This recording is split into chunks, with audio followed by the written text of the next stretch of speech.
You're watching BuyPBL's Gab-fest. Guest opinions do not reflect the opinions of the show's sponsors. Video and audio quality is determined by the individual partaking in the program.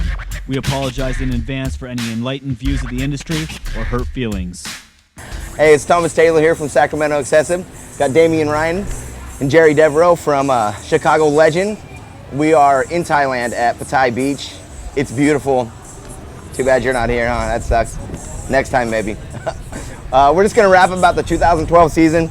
I guess I got a list of questions from people online. They want to know about players and teams and, you know, paintballs in the sky. I don't know. We'll find out.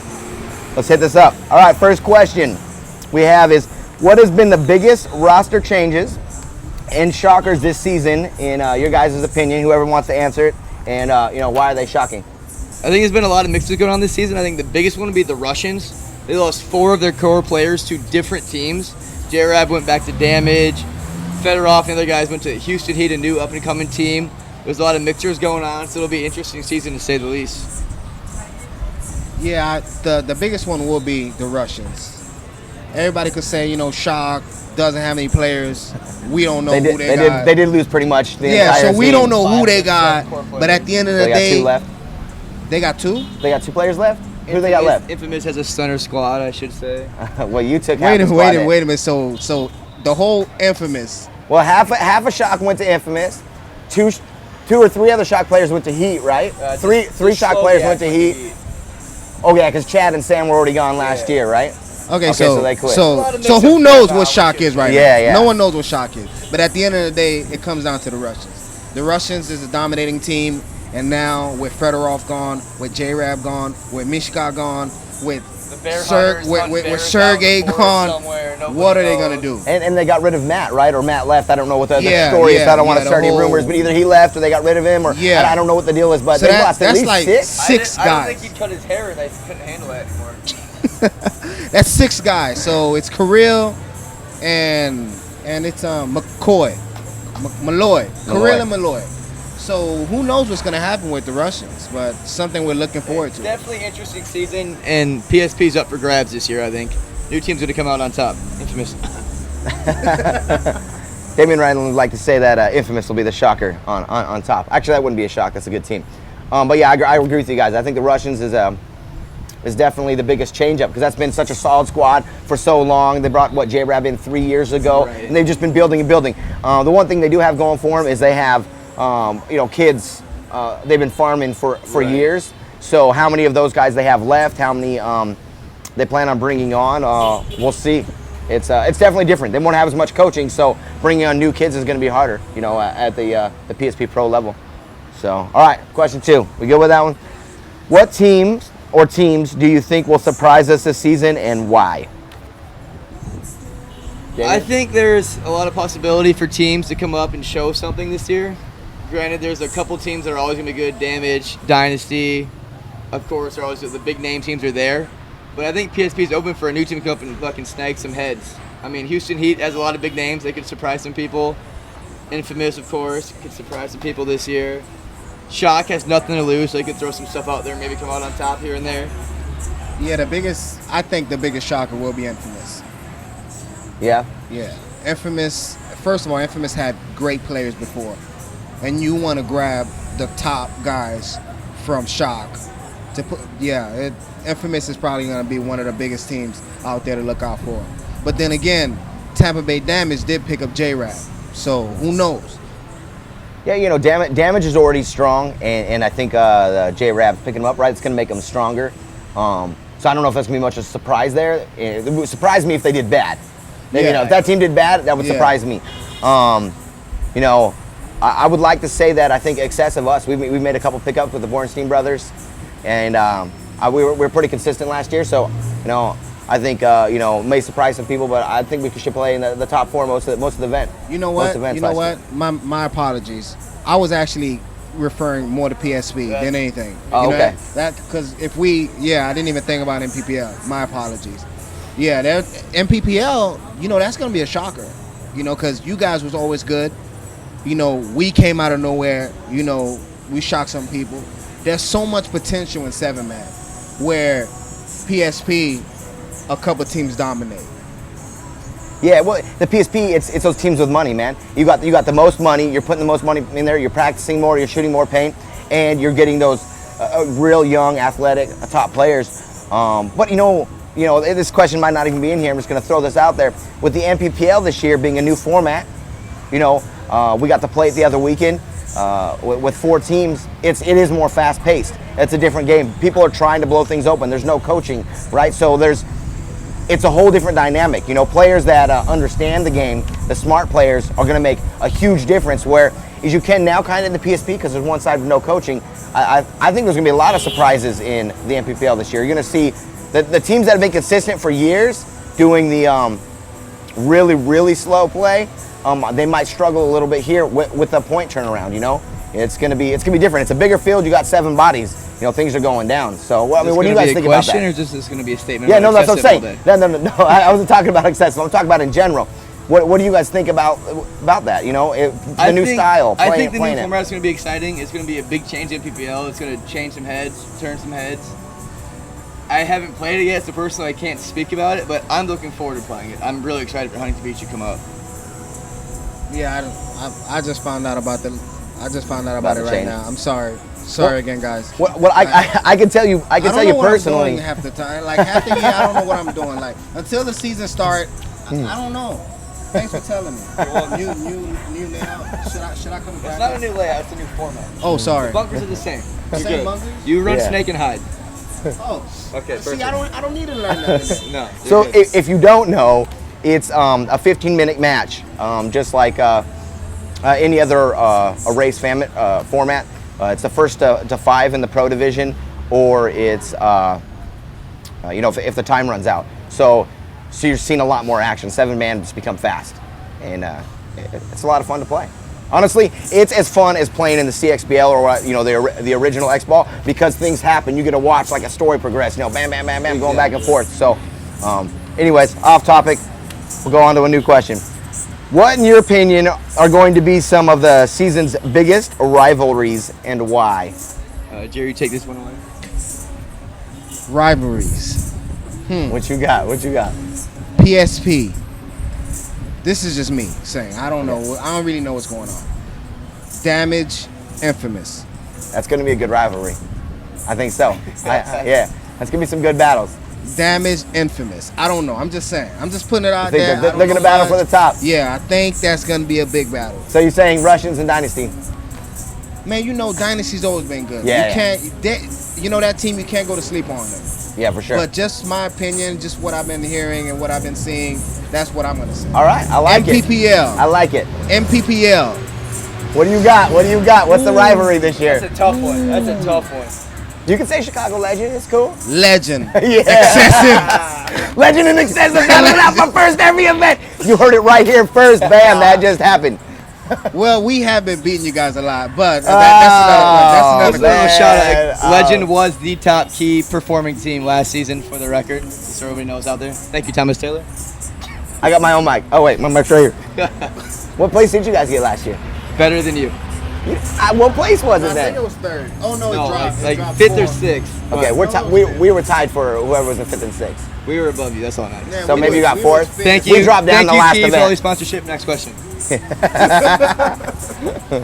Good thing I represent JT and Keen. You know what I'm saying? All right, move along. I like your rivalries though. I like it. Infamous Damage. What sort of gap do you feel we will see between the top and bottom teams in both the NPPL and the PSP this season? It's tough to argue because NPPL has more teams, so of course there's going to be a wider gap of talent and competition. I don't even know how to answer that question, honestly. Like, I feel like the PSP is a harder format. It's because it's more ritual, it's more intense, it's more in the moment right there. And 7-man is more like a thinker's game, it's more methodical, it's more like a chess match. Yeah. It's really hard to compare the two, in my opinion. We're talking about what are we talking about here? Gaps? Well, yeah, the gap. Like for me personally, that PSP generally has like 4 teams, 5 teams, maybe 6 teams that are gonna make the top 4 every event. The other teams just show up to get shot. I mean, no offense to any of those teams, but that's just what happens year in after year out. 4 teams make it. Every now and then one team sneaks in. The only difference I see, the ending of last year in PSP, things started changing. This is true. you got to look at Vicious. Right? You know, Vicious with the same guys. They didn't do nothing different, and they took top 4. Right. You got to look at Ironman. I was gonna say Ironman's been a sleeper all year. They're You know right what I'm there on saying? that edge, So and they're sneaking because in. of that, it's a new season, man. It's a new year, man. So we like right now, I couldn't even tell what a gap is. Right. You know, because I could be wrong. Because it could be excessive Ironman the first and second. So we don't really have a gap right here, right now, with all the change. You know. I hear that. There's just been so many roster changes with so many teams. It's gonna be. Yeah. It's good. It really, truly is one of the biggest mixed-up years there's been. Definitely you know. think, I read like a Matty Marshall quote somewhere. This season is up for grabs for somebody to come out on top. There's been so many roster changes that there's not one dominant team that's of shoe-in this year. Okay, and you never know how people are gonna gel. Exactly. You know, I mean, you got an awesome Shock squad and an awesome Infamous squad, but maybe you guys don't melt. You know, maybe Exactly. you have all the talent in the world to be number one, but you might not melt. This Heat team got all kinds of good players, They got but seven are they big-name gonna players, are but- they gonna come together? I mean, when we first started Excessive, across the board, you said, "Oh man, look at all these names." We got freaking just beat up all over the place. We're like, does anybody know how to play paintball on this team anymore? So, predictions for who or what player team is walking away with the most penalty minutes? I'm still going to give a salute to Major Wake, Major Wake. Oh! Dynasty's biggest, but yes, worst pickup. He is major prone, baby. Carly Williams, here you go. Wow. So Damian Ryan says Dynasty with the most penalties and Wake leading the squad.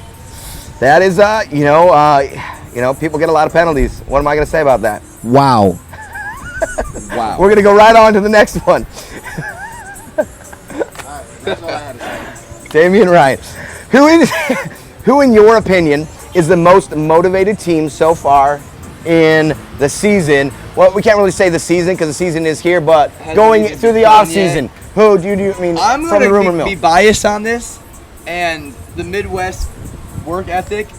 I mean, we've grinded terrible indoor fields all winter, and we've been playing twice, 3 times a weekend. We flew to Florida 2 weekends ago to play Damage. I don't know. I've tried to play paintball every weekend. So if everybody that I've known on my team, I don't know about everybody else. I can't speak for them. So I'm gonna be biased into Infamous right now. Okay, we talking about motivation, right? Cause Yeah, who's the most motivated in this Okay, off good. season coming into the season?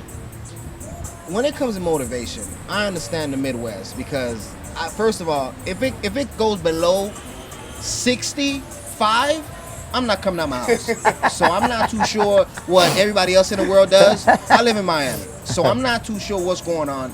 But they're playing in 30-degree weather. But one team that people always go to sleep on, to me, that I know is motivated is Uprising. Who is Uprising? No one knows. But did people know that they placed top 4 3 times last year? Yeah. You know, Exactly. you know what I'm saying? Right. That team is motivated, and no one knows those kids. They're from Portland. It's cold up there. They're grinding it out every weekend.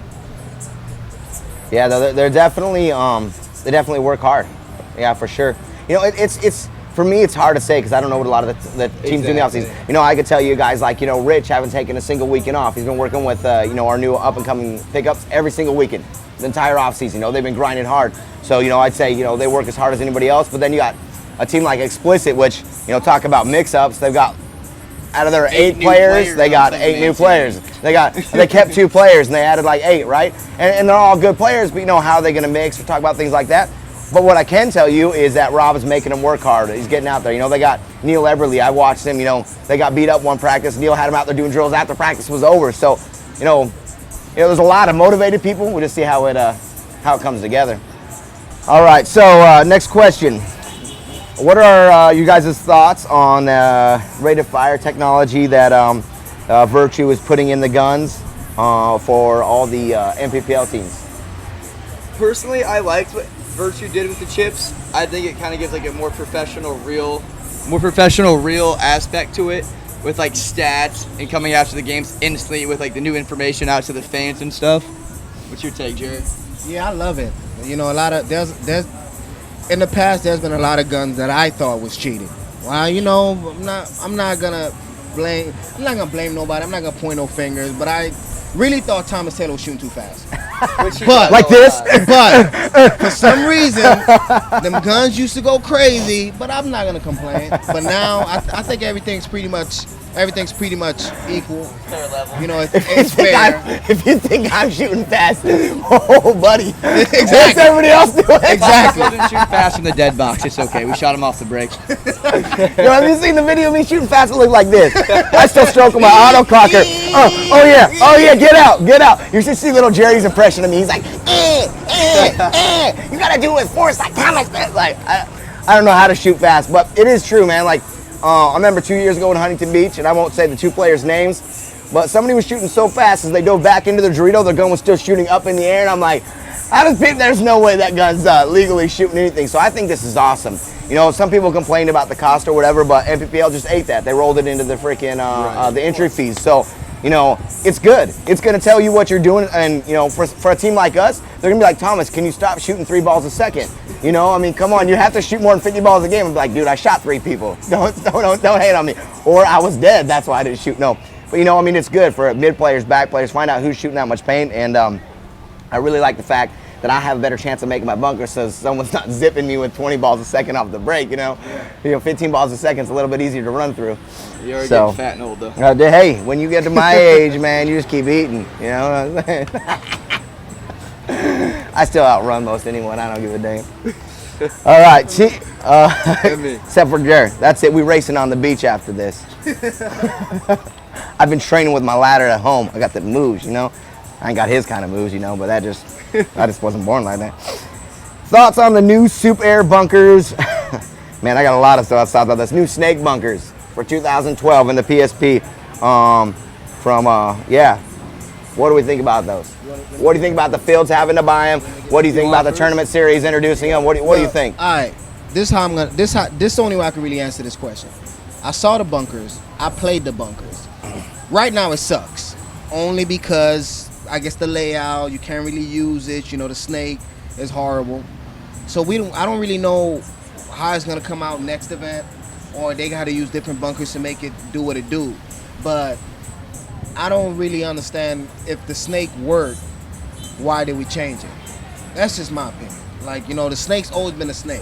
It's a beam, you can add whatever you want to it. But now this new snake is kind of crazy.